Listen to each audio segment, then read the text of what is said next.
Welcome to Sage Advice, an intergenerational mentoring program of the Silver Fox Club, where our motto is each one, teach one. We are lucky to have a Silver Fox who is an expert in film and television production, Charles Hobson. Thank you so much, Charles, for being here. Thank you so much. Thank you. Thanks for inviting me. Tell us a little bit about your background, how you got into film and television production, who your early influences and mentors were. When I first got into business, my dream was to be a writer. I was very inspired by an African-American writer, Langston Hughes. I wanted to be a writer. I wanted to write. I wanted to write short stories. I wanted to write novels. I wanted to do it all. My family came from the Caribbean, Jamaica, and they were very big Anglophiles. You know, they became citizens, but they were really more interested in the British part of the world than the American part. And of course, I went the opposite direction. I loved everything American. I didn't even tell people in those days I was West Indian. I wanted to, you know. So I got interested over the years in blues. I didn't go, you know, when I heard gospel and blues, you know, were of great interest to me, jazz. So indirectly, that helped me to get into television because of all the reading and research I had done, and I actually did some writing for some small magazines when the time came that television began to open up for a few African Americans. Luckily, I was on the scene, and there were people who knew about my interest in the culture, and that's how I got in, through my knowledge of African American culture and interest in it, not through a knowledge of television. So I kind of learned on the spot. I describe myself as a producer and proud of it. I've been producing for about, it's been over 50 years. Figured it out, and you know, it's putting projects together. It's working with great people. You know, getting talent and pulling all that together.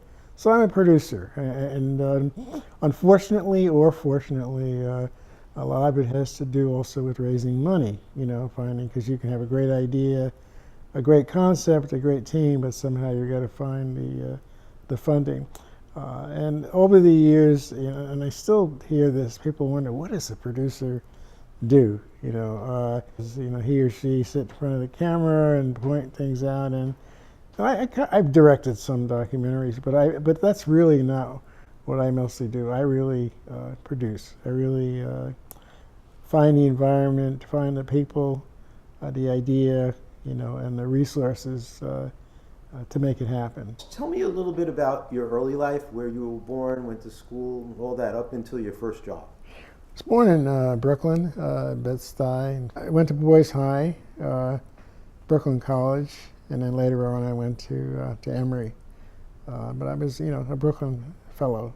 As I think about today and the media today and what young people face, in a way, there's a richer environment today because what a major dramatic technological change affected the business, and cameras and pretty good equipment became cheaper.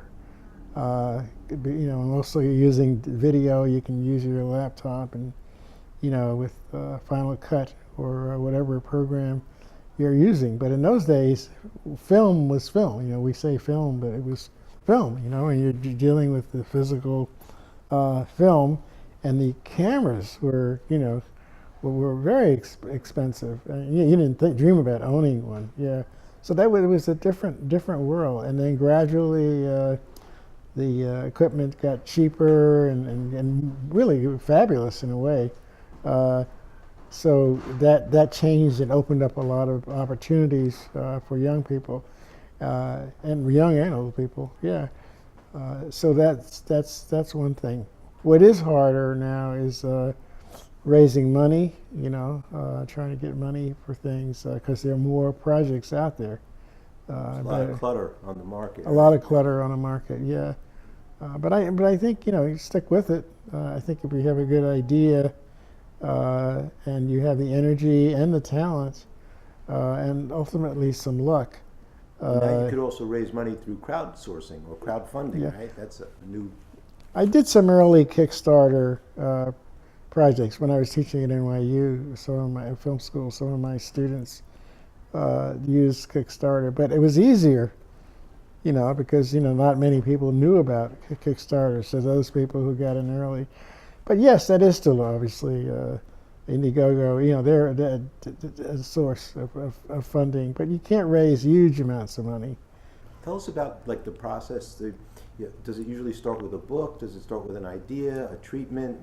How does a project evolve? When I I'm introduced to a project, I like a project that is somehow, I guess this is the way to say it, vetted. If it's historical or nonfiction, you want something that's either based on a book, or an article. If it's an article in the New York Times or a magazine or a book that's published, that gives it credibility. It's hard to get these things developed anyway, but if there's some validity to it or some historical value, or if it's been published, if a publisher thinks this is good enough to make write a book, to have a book published on, so and then that story then can become a film, and if you get the rights. And of course, one of the difficulties in working with a book, let's say, the author of the book, who may be a friend or who may have given you the project to work with, may want to be heavily involved. But very often a person who writes books or magazine articles may not be the best choice for a screenwriter or for a scriptwriter, because you emphasize different things in a documentary or a film. You can't edit your own work, in other words. Right, yeah. So that can be hard.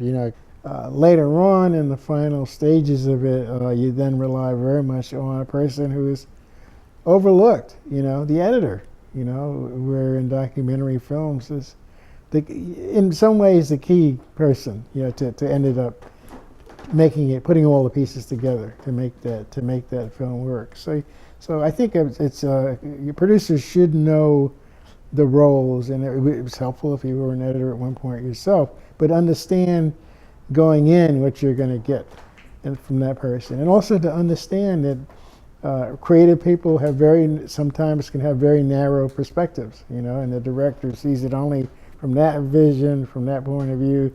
The camera person's already done it, but you want to put it all together, and the editor sees it in a way that I guess no one else sees it, and then works with the technology, works with whatever is available to help to create something.